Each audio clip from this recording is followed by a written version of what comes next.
اسلام نے جو ماں کا مقام دیا، پیارے نبی کریم صلی اللہ علیہ وسلم نے فرمایا، اللہ کے نبی نے فرمایا اس کی خدمت کرو، اس کو راضی کرو، اللہ راضی ہو جائے گا، اس کو ناراض کرو گے تو اللہ ناراض ہو جائے گا۔ اللہ سورہ بنی اسرائیل کے اندر ایک طریقے سے اللہ سبحانہ و تعالیٰ نے ایک مکمل ایک طریقہ بتا دیا کہ کس طریقے سے اس کے ساتھ کرنا ہے۔ اللہ سبحانہ و تعالیٰ فرماتا ہے وَقَضَى رَبُّكَ أَلَّا تَعْبُدُوا إِلَّا إِيَّاهُ وَبِالْوَالِدَيْنِ إِحْسَانًا، تمہارے رب نے فیصلہ کر دیا ہے اس کے ذات میں کسی کو شریک نہ کرو، تمہارے ماں باپ کے ساتھ حسن سلوک کرو۔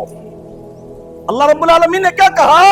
جب ان دونوں میں سے ایک یا دونوں بڑھاپے کی عمر پہ پہنچ جائے وَلَا تَقُلْ لَهُمَا أُفٍّ وَلَا تَنْهَرْهُمَا، انہیں اف تک بھی نہ کہو۔ اللہ اکبر، میری ماں اللہ تیرے اوپر رحم کرے، اتنا بڑا مقام اسلام نے تجھے دیا۔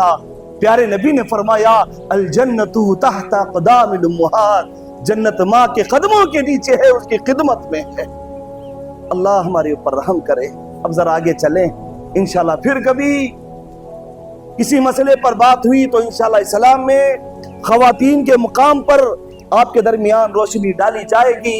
لیکن ایک بات ضرور یاد رکھنا، اللہ کے نبی کریم صلی اللہ علیہ وسلم نے اس ماں باپ کو جنت کی 2 ٹکٹیں بتایا ہے، 2 ٹکٹیں، اور یہاں تک بتا دیا ان ٹکٹوں کی تم حفاظت کرنا، جب بولنے کا وقت آ جائے، جب بات کرنے کا وقت آ جائے، ان کے گفتگو کا مرحلہ تمہاری زندگی میں آ جائے، سنبھل کر کے کرنا، ان کے اندر کسی قسم کی تکلیف نہ ہو، ان کے دل میں کسی قسم کا ملال نہ ہو، ان کے نظروں میں کسی قسم کا ملال نہ ہو۔ شرم آتی ہے جی نوجوانوں، آج ہمارا مزاج ایسے بدلا ہوا ہے، ادھر ماں کی آواز نکل رہی ہے، بیٹے نے نظر اٹھا کر کے دیکھا، اس کی آنکھوں کی گرمی سے ماں کی آواز خاموش ہو جاتی ہے نا جی، اس کی آنکھوں کی گرمی سے بابا باپ کا سر نیچے ہو جاتا ہے، کیا تو بھی کر لے بات تیری مرضی۔ استغفر اللہ، میرے رب نے کہا اف تک بھی نہ کہو۔ حافظ زبیر علی زئی رحمہ اللہ بتاتے ہیں اف کو لے کر کے بتایا۔ اف کا کیا مطلب ہے معلوم؟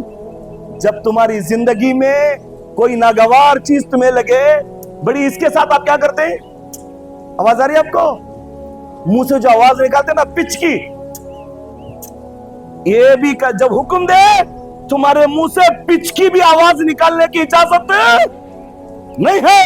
ارے گھور کے دیکھنا تو الگ بات ہے جی، اسے ڈانٹنا تو الگ بات ہے جی، برا بھلا بولنا تو الگ بات ہے جی۔ اللہ کے بندو، کس زبان سے کہوں میں آپ کو، جس ماں نے ہمیں جنم دیا اس کے اوپر ایسے ظالم اولاد بھی ہیں جو اپنے ہاتھوں کو بھی اٹھا دیتے ہیں۔ ناز ہے طاقت گفتار انسانوں کو، بات کرنے کا سلیقہ نہیں نادانوں کو۔ اقبال نے اسی لیے کہا ناز ہے طاقت گفتار انسانوں کو، بات کرنے کا سلیقہ نہیں نادانوں کو۔ دل سے جو بات نکلتی ہے اثر رکھتی ہے، پر نہیں طاقت پرواز مگر رکھی ہے۔ انسان آتا ہے امام صاحب سے کہتا ہے مولانا ذرا دعا کیجئے، میں بڑا پریشان ہوں، مولانا دعا کیجئے، میرے بزنس کا معاملہ ہے، کاروبار کا معاملہ ہے، مولانا دعا کیجئے، میرا فلاں مسئلہ ہے حل نہیں ہو رہا ہے، مولانا بات کیجئے۔ ارے بات مولانا سے کیا کرنا ہے جی، دعاؤں کا خزانہ تیرے گھر میں بیٹھا ہوا ہے، جا تیری ماں کے پاس سو جاؤ اس کے گود میں، اپنے پیار سے اپنی ماں کے گالوں کو اپنے ہاتھوں سے پھیرنا، پیار سے تیری ماں کے پیشانی کو پیار کرنا، اور اپنی امی سے کہنا امی بہت پریشان ہوں جی، دعا کرنا۔ میرے نبی نے فرمایا اللہ سبحانہ و تعالی باپ کی دعا، ماں کی دعا اپنی اولاد کے حق میں کبھی رد نہیں کرتا۔ اللہ اکبر۔